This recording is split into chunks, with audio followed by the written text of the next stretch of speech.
Long before the Belt and Road Initiative entered the political lexicon, decision-makers in Beijing had set their sights on the Arab world. Though originally conceived as a way to create a Chinese bridge connecting East Asia with the frontier of Europe, the initiative has increasingly enveloped the Middle East and North Africa, MENA, as China seeks to extend its reach across an ever larger expanse. The conventional wisdom that placed the U.S. as the region's most important international partner is now being challenged by a new reality.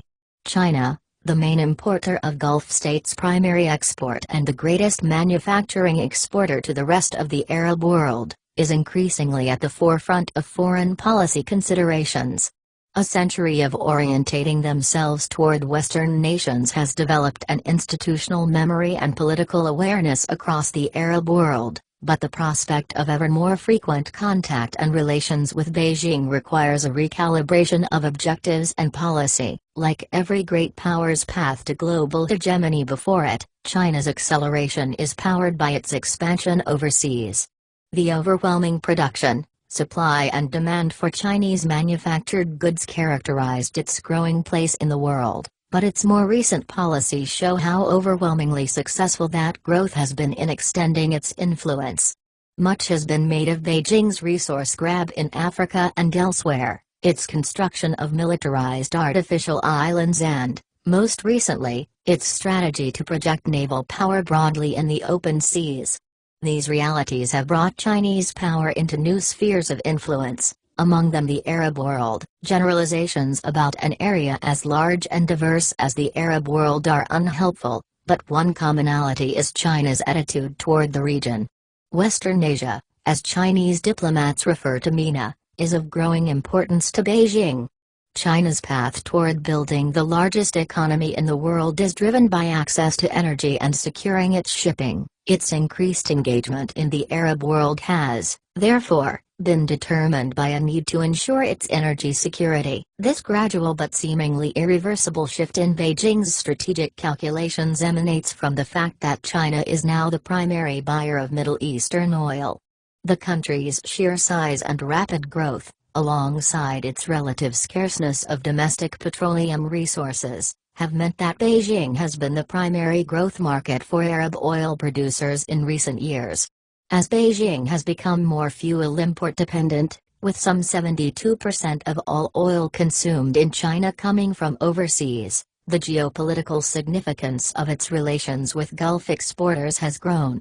In the context of a general downward trajectory in oil consumption elsewhere in the world, owing to the development of new energy sources, China is central to guaranteeing profitable oil exports to 2050. With the increased importance of the land and sea routes connecting Asia with Europe and Africa, China increasingly sees relations with the Arab world as central to its geostrategic ambitions.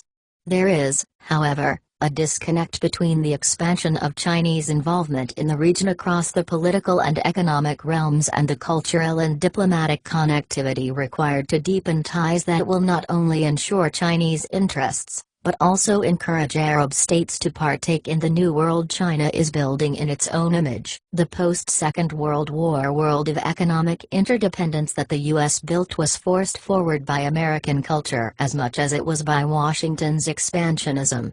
Built upon the foundations of global trade left by the British Empire, the Arab world was already, in many respects, integrated and predisposed to being a part of what political scientists have labeled the Pax Americana.